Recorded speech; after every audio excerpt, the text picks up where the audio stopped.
La 38e cérémonie des Victoires de la musique se déroulera le 10 février prochain à la scène musicale de Boulogne-Billancourt. La cérémonie sera retransmise sur France 2 et présentée par Laurie Tillman. Parmi les nommés dans la catégorie Révélation féminine, la chanteuse November Ultra, pas encore très connue du grand public. Portrait. Elle s'appelle November Ultra, mais elle n'y tient pas plus que ça. Si vous l'appelez Nova, ça lui va tout aussi bien, surtout que si est le surnom que lui donnent ses proches. La jolie brune née le 7 novembre 1988 commence par des études de traduction audiovisuelle, spécialisée en sous-titrage, notamment pour les sourds et malentendants, et obtient son master. En 2013, elle se lance dans la musique et fait ses premières classes de songwriter et chanteuse dans le groupe d'électropop Agua Aurora, qui se sépare en 2018. Si est là qu'elle se choisit son pseudo inspiré par une chanson de Frank Ocean, Nostalgia, Ultra. En 2021, elle fait les premières parties de Clara Luciani ou de la chanteuse Pomme, avant de sortir son premier album intitulé Bedroom World.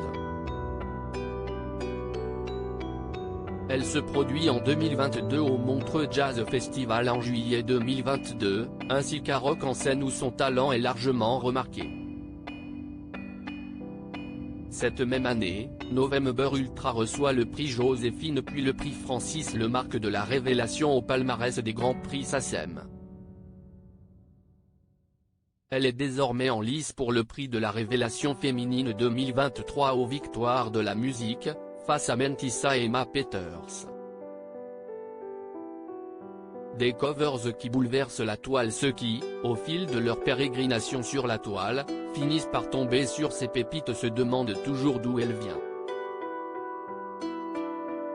November Ultra chante aussi bien en portugais, qu'en espagnol, en français ou en anglais, et ce sans la moindre trace d'accent. Ce talent, elle le doit en partie à ses origines. Nova est française née de parents immigrés, un père portugais, une mère espagnole. Mais si est bien là le moindre de ses talents. Sur Instagram, où elle est très active, la chanteuse dévoile l'étendue de son talent grâce à des covers de chansons célèbres. Et chacune de ces réinterprétations apparaît comme un petit miracle.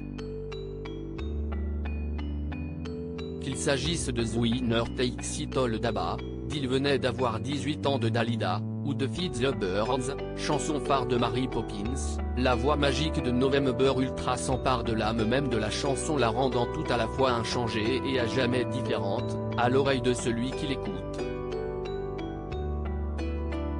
Il n'est ainsi pas nécessaire de comprendre l'espagnol pour saisir la nostalgie et la douleur contenues dans Alfonsina y el Mar, sa reprise d'un classique argentin de Mercedes Sosa racontant le tragique destin de la poétesse Alfonsina Storni. Pas de guimauve ou d'effet inutile, juste une épure absolue, au plus près du cœur. Il est au Japon un art nommé le kintsugi. Les objets cassés sont réparés avec de la laque et de l'or, les fêlures apparaissent, soulignées, sublimées. Si est ce que fait November Ultra avec sa voix, elle met de l'or dans sa musique, et laisse passer la lumière. Bref, elle est super, Nova.